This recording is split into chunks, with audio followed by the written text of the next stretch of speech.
I believe human activity is contributing to global warming, whatever's happening in the environment right now. It's a combination of things. I mean, this is something I'm interested in. I believe that we have to be stewards of our environment. It sort of pains me to think that we have to look at the annihilation of our species or the potential annihilation to actually do something about it.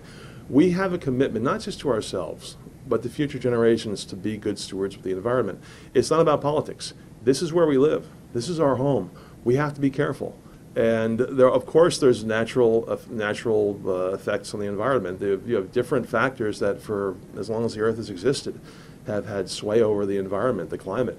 That's part of the equation. But when we exacerbate this, when we're careless, when we don't put the environment first, when we don't look at our children and our children's children, what kind of world will they have?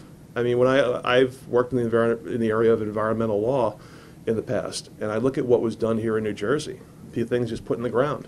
They figured, okay, it's going to go away, it'll dissipate. You know, that state of the art back in the 50s was dumping stuff in a big hole and hoping it sort of biodegrades and goes away. That's not what we should be doing. We have so many opportunities now with green technology, with knowing how to dispose of things, knowing how to deal with things. We have to be good stewards with our environment. We have to take a proactive approach. If we can have manufacturing processes that are clean, you do that. I remember back in the 90s, I was talking to a friend of mine who was an environmental activist. They had what they called source reduction activities. It was a very simple premise. If you change what goes in, you change what goes out. And companies were able to actually have a non-toxic waste product coming out because they changed what went in. There's so many common sense things we can do. Technology is rising very quickly, whether it's alternative energy, it's solar panels, it's wind. There's so many opportunities for us now to take control and take initiative of what we're going to do with our environment. We have to create technology. We have to be at the forefront of making sure what we do doesn't destroy our planet. We live here. We're going to live here in perpetuity.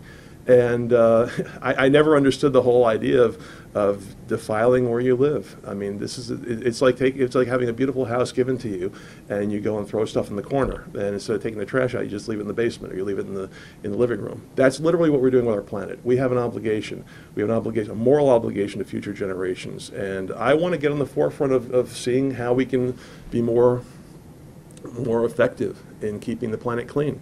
And it's not a political issue. It's a matter of survival. We're at the point now where we've done so much to this planet. You see in China during the Olympics, the haze over the cities there. I mean, this is not good. Everything you put in the environment comes back. Everything has an effect. So we have to be careful. We have to be thoughtful. And I think at every level, regardless of what party we're with, we have to do our best to keep the planet safe, to keep it clean, and uphold that obligation to future generations.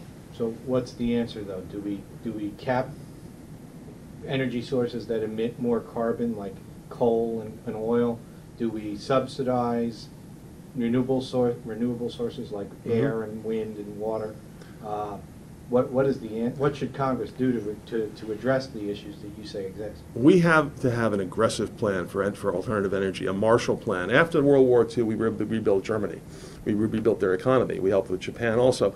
We have to have what I call an environmental Marshall Plan. We have to take our industrial infrastructure and change it over completely.